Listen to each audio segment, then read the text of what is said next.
It's that lovely, lovely time of year. Halloween, everyone's favorite and most wonderful and special day. Unless you're in JuJutsu Kaisen around Shibuya around this time of year, in which case I would strongly avoid each and everything that is about to happen there. And this arc is not for the heroes. One is off the board, with more to come. Well, let's talk about it after the opening.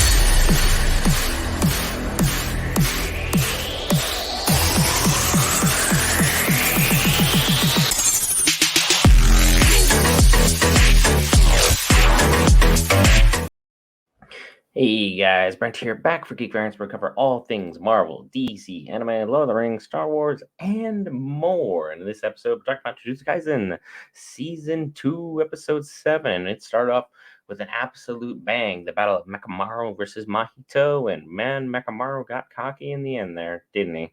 And you think, wow, a hero lost, a hero died. It's Episode 2 of the Shibuya arc.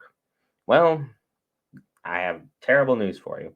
This entire arc is dark, and it's going to be one of the more dramatic events in all of Jujutsu Kaisen, if not one of the darkest arcs in most animes. It has everything you need from great battles, great storylines, great filler. Everything in this arc is, in my opinion, from what I've read, perfection. And to have Mekamaru go up against Mahito was just a terrible matchup. Mekamaru is very, very strong. His whole super mecha suit that kind of looked like Mecha Godzilla when it rose straight up. I'm hoping that was like an homage to that. Otherwise, I entirely misread that. It looked like it could have handled many, many sorcerers. Even Geto was giving him props, like, "Yeah, hey, you're doing a thing. You harness special grade energy and you're using it in a way that very few people can." Which, to impress Geto, now that we've seen Geto and Gojo's past, you're very familiar with the level of and caliber in which people it takes to impress Geto. The last one that did this was Toji. So giving Mekamaru any level of props is good. That being said, Mekamaru is not on the same level that Mahito is. Mahito is born and bred for battle. It is the one thing he cares about other than messing souls is, I want to destroy you, I want to mess with your soul. And he likes to do both at the same exact time. And in this exact instance, he was able to do both. Mekamaru was fighting to save his friends while giving up information about his friends. So, in a sense, he just kind of fell in that gray area. He did the wrong thing for the right reason.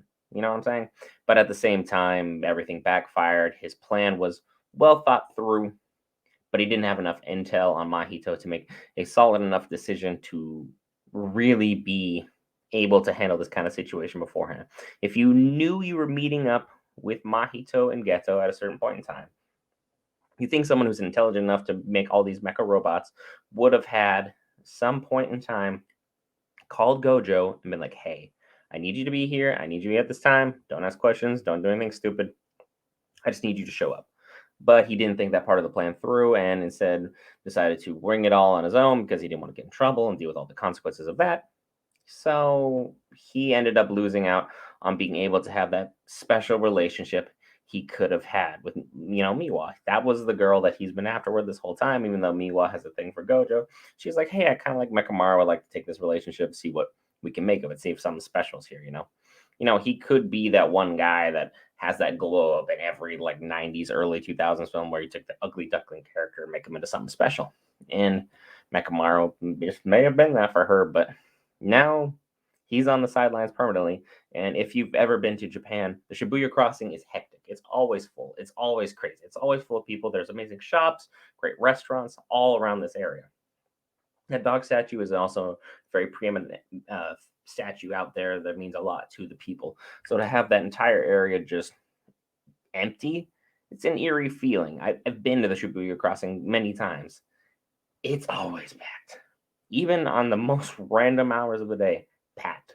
However, to see a Halloween time of year, which is a very celebrated time of year worldwide, to see it completely empty and just a ghost town, it should be kind of the signs that you need to pay attention to what's going on with this arc. And the fact that you called in a special grade Zenin sorcerer to guard the barrier and you put her with Maki of all people, yeah, you are doing a hell of a job at ensuring that extra conflicts can always arise at any point in time for no particular reason, because he could have easily swapped Maki out with Panda and things would have been fine. But hey, this arc is dark. It's going to be very enjoyable. There'll be amazing battles. I hope you hit that lovely red subscribe button. Join us for this amazing journey across everything involving JuJutsu Kaisen. Next week's episode could be a bit later. I will be starting a brand new job I'm very, very excited about. So it could be a little bit later with everything going on. But at the same time, we at Geek Variants will have covered for you no matter what. That is what we do for you, the viewer. See you in the next video.